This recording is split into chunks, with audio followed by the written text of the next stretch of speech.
All right, so in this video, I want to have a good old chinwag about how to earn a living as an artist, yeah? And look, I reckon I should start off by being fair dinkum with you. You can just rock up to all these art shows they chuck on, you know, in parks and out in the open air, and these are art shows. In other words, you're selling your work on your Pat Malone, whether that's through art shows, local art shows, which are usually held outdoors in parks.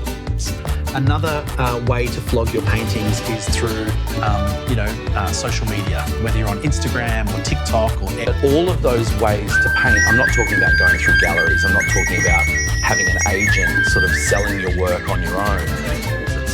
Now, if you're looking to really scale up to sell paintings for thousands or even tens of thousands, that's where galleries come in.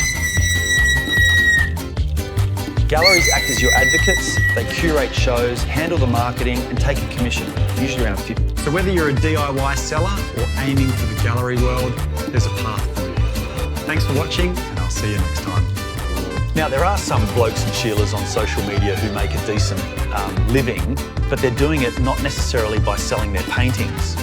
They just have a really popular, YouTube channel or account on TikTok where you get engagement that way, and you can have people pay you through. And that is, there is some potential to earn a crust that way. It's bloody hard though.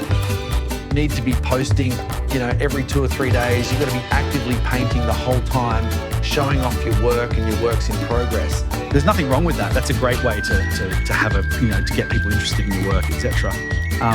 But it's a very tough way to actually make a living. So if you think about, let's talk about, if you're selling your paintings for $1,000 or even $2 or $3 a pop, there are a lot of small galleries that you can get into pretty easily. There are co-op galleries where artists get together and rent a space. But just, if you want to make a living as an artist, you've got to remember that the gallery's going to take half of that, or, maybe, or 40% at least. Just, it's unheard of for people to buy paintings for $5,000 unless they've got a decent amount of money. So that's who you're selling your paintings to. And this is if you want to actually make a career of it and have this be your primary source of income. To truly sustain yourself, you must aim for high-value sales, not just volume. It's about strategic placement and understanding your market.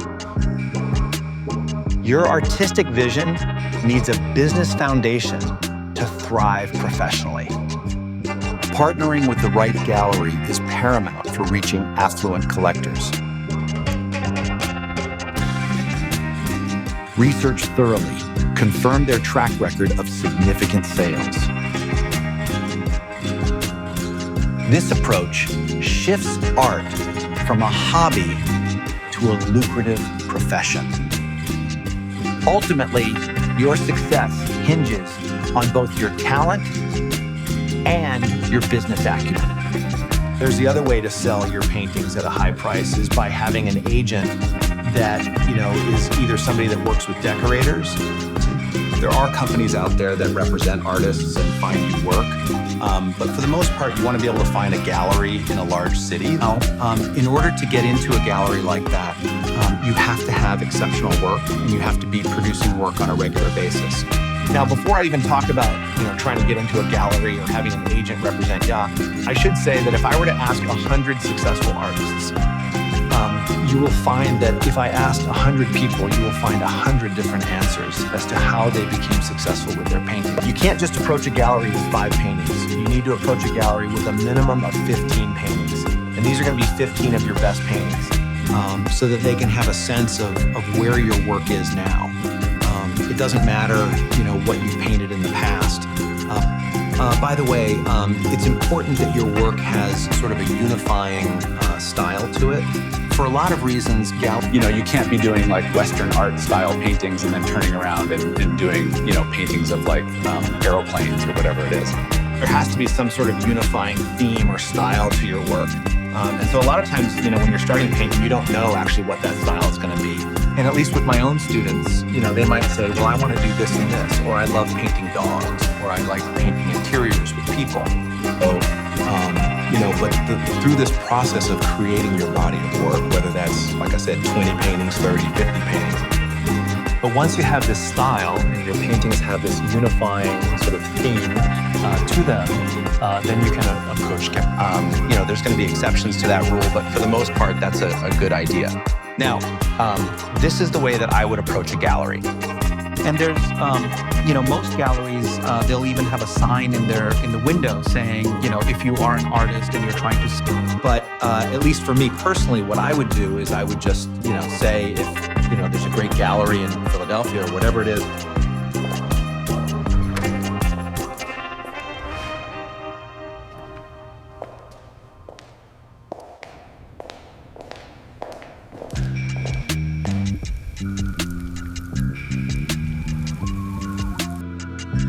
We would just like a moment of your time.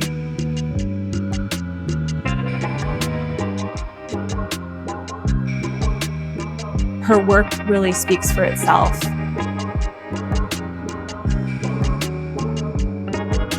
Yes, these are my two best pieces. Each one tells a unique story. Of course, I understand completely. It's not. It's quite impressive work.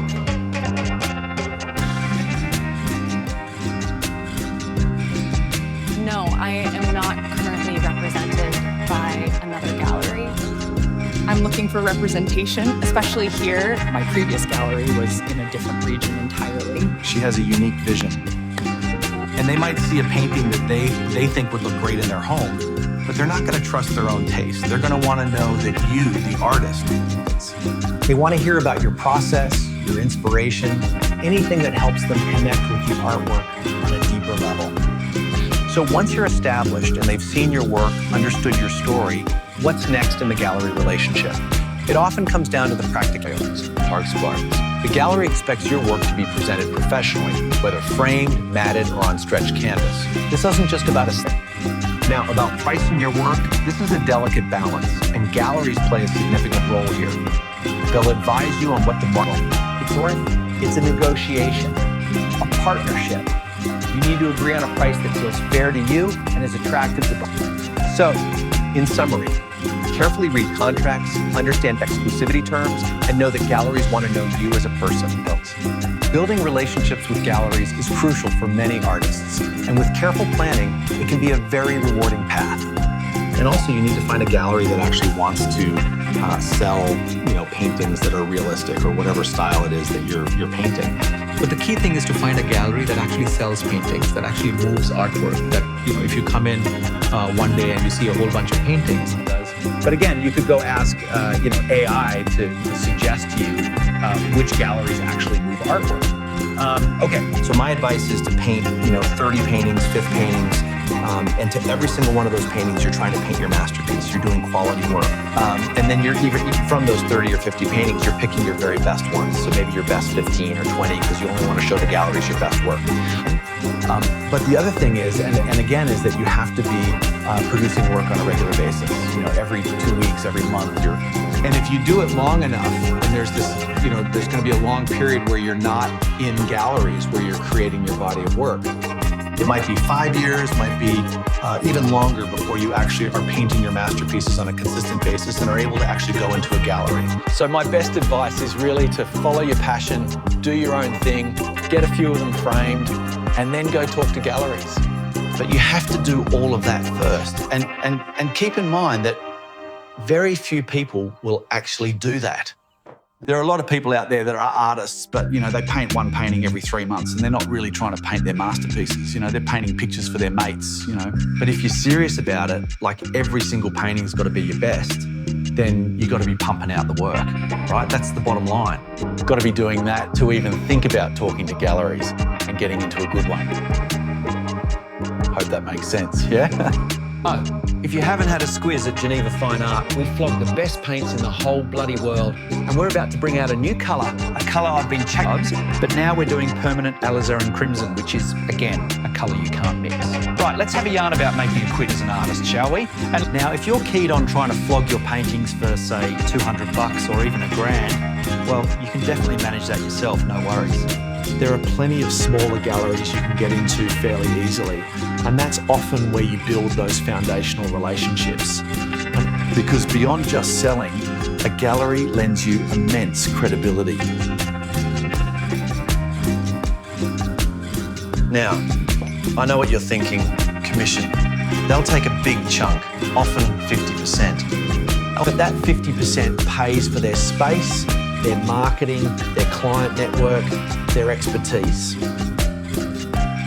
They are your advocates, professionalizing your brand and putting your work in front of serious collectors. It frees you up to do what you do best, paint. Instead of spending half your time on administration and sales. Finding the right gallery, one that truly connects with your style, is crucial, but it's worth the effort. For a sustained, serious career, that professional partnership can make all the difference in the world.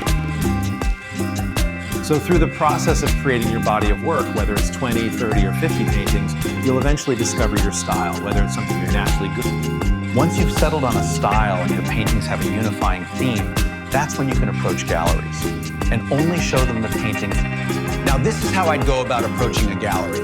Most galleries will even have a sign on the window saying that they don't accept artists dropping in unannounced. If there's a great gallery in Melbourne, for example, I'd walk right in. I might have someone with me to help carry the paintings. I'd walk in with two of them. Frames can be pricey, but you can find old ones in antique shops. You could even buy a frame and stretch a canvas to fit. They might say, we don't accept artists dropping in, or we'd prefer you emailed us your work.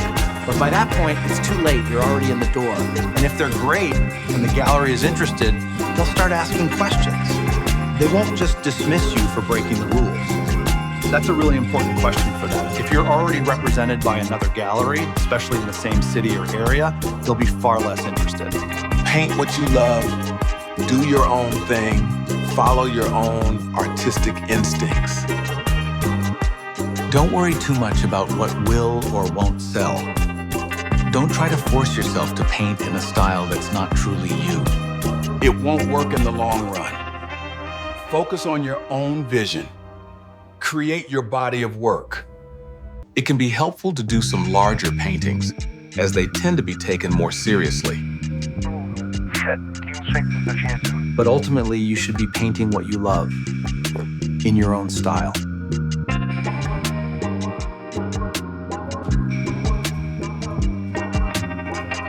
You'll find a gallery that appreciates your style and wants to sell it. You have to follow your own artistic path. Remember that there are all kinds of galleries out there, each with its own preferences. You just need to find the one that's right for you. Cheers heaps for watching, legends. Catch y'all next time round. Yeah.